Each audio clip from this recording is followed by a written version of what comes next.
Hey everybody, what's up y'all? Welcome back to my channel, TammyTalks here. Alright y'all, we are on Season 3, Episode 3 of Love is Blind. If you're brand new to my channel, I do breakdowns on various TV shows, both scripted and reality, interjecting my own thoughts, opinions, and theories into each and every recap. So, if you enjoy that type of content, please consider subscribing to the channel, thumbsing up the video, sharing with a friend, hopping in the comment section.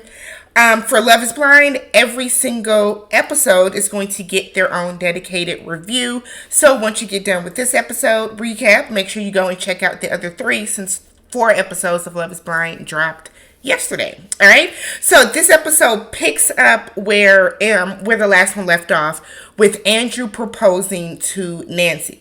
Now, I knew Nancy wasn't going to go for it because, like I mentioned in my last review, when she asked him what would life be like for him going from being this like world traveler to now being kind of forced to settle down and have a typical married life or like a typical family life. And when he started talking about everything but what it's going to be like for him to have a family life, you could see Nancy check out. So Nancy said it doesn't feel right to say yes. I said, ugh.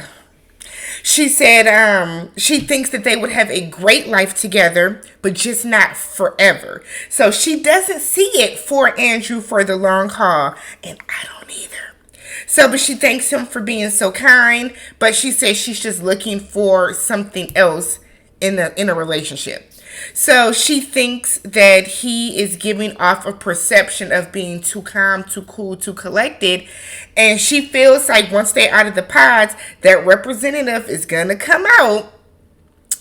And it's going to be a different person, basically. So Andrew is sitting in his confessional. And they're asking him, how he's feeling, what's going on. And he's sitting there kind of stoic. He's like, oh, we're rolling? Okay, now's a good time to get these. And he pulls out eye drops. And he puts them in his eyes. And we now get the illusion that he's crying. I said, Andrew, I know you fucking lying. So then he's talking about how, he really wanted this to work. And then he keeps adding more eye drops. So then he has the eye drops, the Visine or whatever, rolling down his face. And he's looking in the camera, making himself look sad. Not a drop of red in his eyes. I said, Andrew, that's exactly what Nancy was talking about. Bartis proposes to Nancy. She accepts, which is great, but it's also like you were also his number 2. He was really feeling Raven, but that'll come out later. Raven and SK finally meet each other. There's no attraction. No physical attraction initially whatsoever. So Raven thinks that she's worried that because she has a different look. And it's like Raven really thinks a lot about herself. You are light skinned with curly hair. I got a best friend that looks just like that. Your hair is not like something new. Your skin tone, like, stop it. They both seemingly like each other, but I don't think that they're that into each other. So we get Colleen and Matt. She feels like she has known Matt for years, and she's scared he's going to reject her because she's had 2 rejections already. So Colleen says that she's not good at expressing how she feels. We know you're shallow. You told us already. And then blamed it on Cole. So Matt feels that she has allowed him to open up again. Remember, Matt is the one that was married to his high school sweetheart that cheated on him and then got pregnant. So Matt proposes. She accepts. Yay! We're excited. So Nancy and Bartis meet. He asks her if she likes the ring like 3 times. And I'm like, girl, please tell this man that you like his ring. Please tell this man that you like the ring, because he's going to keep asking. Something about Bartis gives vibes to me. Can't quite put a finger on it, but something about him is very much... So, where are we at? So, Nancy is stuck up on... or hung up, I should say, on Bartis's age because she mentions it again. Now, this would be my thing with Nancy if I was Bartis. Either you're okay with the fact that I'm a couple years younger than you, or you're not. But I don't want to keep hearing about it. I don't want you to keep bringing it up. She's acting like he's 19 and she's 45. If that was the case, who cares? Like, I just feel like if you like him, then look past what his age is. It's ridiculous at this point. She's what, like 5 years older than him, and she is completely freaking out. So they feel like they match each other's energies. It's a bunch of awkward, uncomfortable giggling, a bunch of just unnecessary laughing, but they are happy. Colleen and Matt finally meet. Matt cusses a lot. Everything that Matt says, I'm so fucking excited. I'm so fucking excited. I'm so fucking excited. And it's like, okay, you're happy, Matt. We get it. So he said he's most afraid of someone that's going to be completely different than they were out, inside of the pods, which I feel like should be everybody's real fear. We know that in the pods, everybody is being their best self to the highest degree because you want to make sure that you forge a relationship with somebody. You want to get picked. Ultimately, if you're one of the women, you want to get proposed to. If you're one of the men, you want to make sure that your proposal is accepted. So they both really like each other. They're both physically attracted to each other, and he tells her that she is 100% perfect. We have not heard her say that she is a ballerina yet. Maybe she figured out that wasn't working for her. So they finally arrive on their trip, or the couples are getting settled in. Colleen has Matt helping her pick out a dress, and he's like, yeah, so fucking good, love that one. Oh my god, it's my fucking color, love that one. And I'm like, all right, Matt. Okay. He's one of them people you can't take nowhere because he's going to cuss at inopportune moments. So he tells her he bought a leopard Speedo, so he's going to match her swag when she pulls out an animal print dress.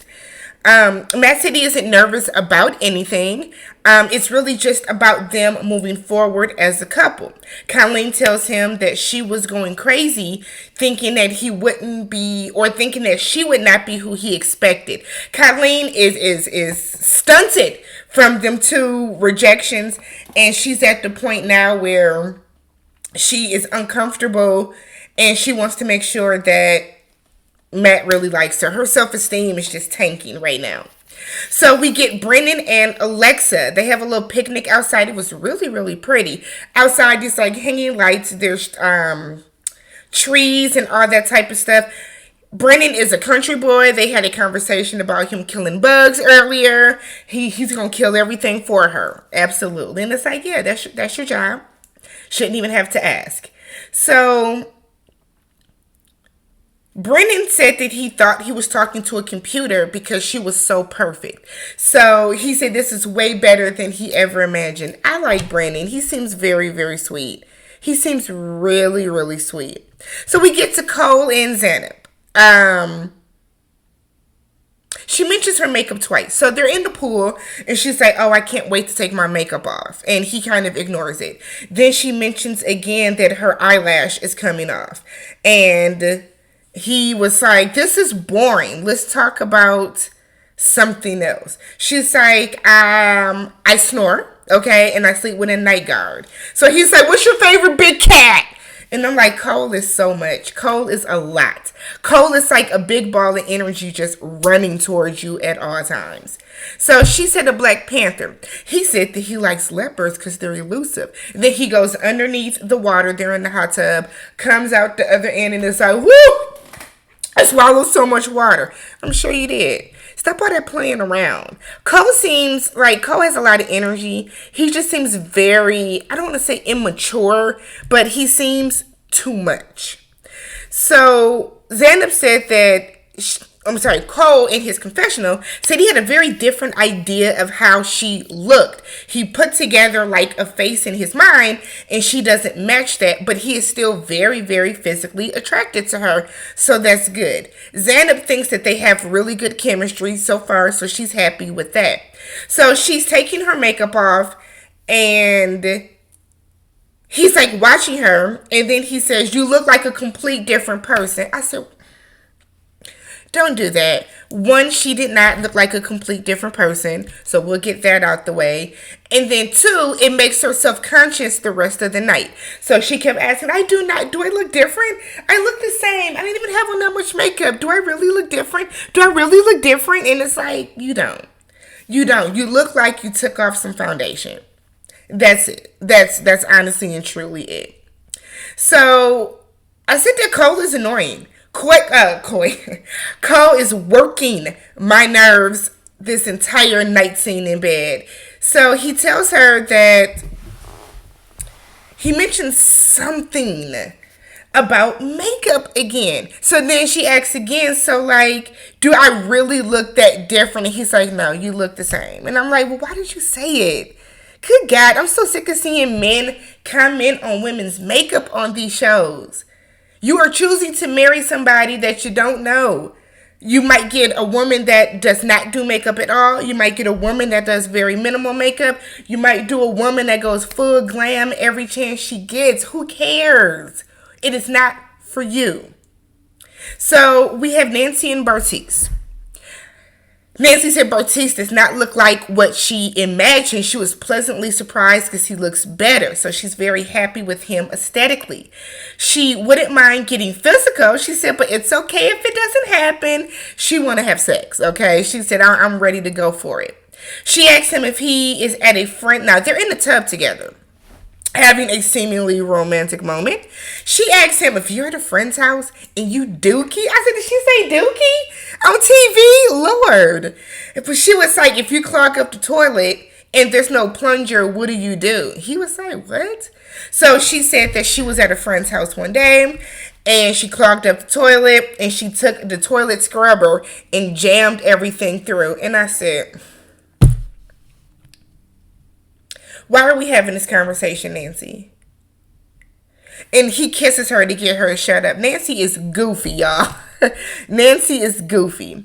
Raven and SK.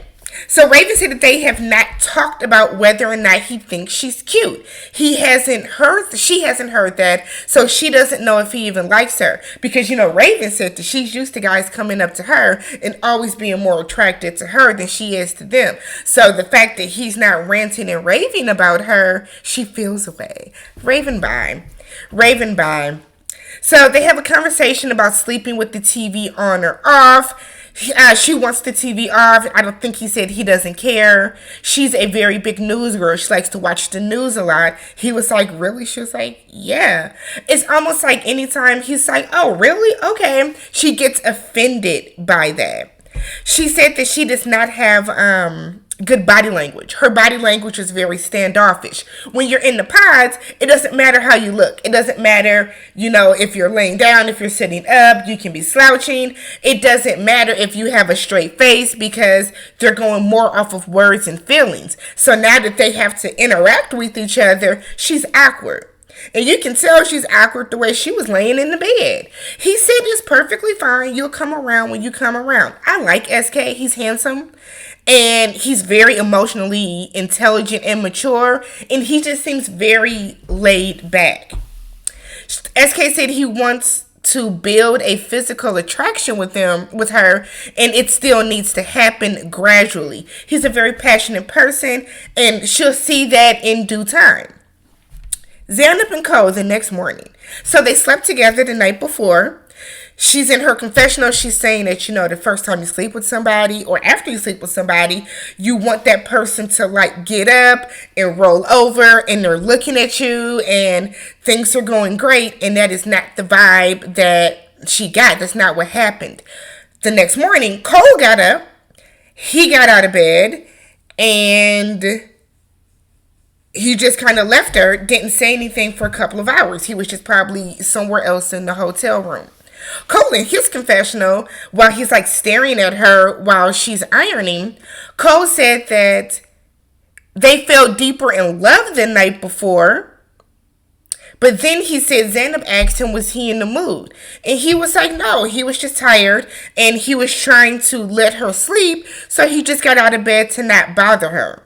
So it's this real awkward moment where he's like, she's ironing her clothes and he's just kind of like staring at her. It's like, okay, I'm gonna get dressed. I think Cole is a person too that he's used to women fawning over him, and the fact that Xander seems to be very chill and she's not doing that is weird.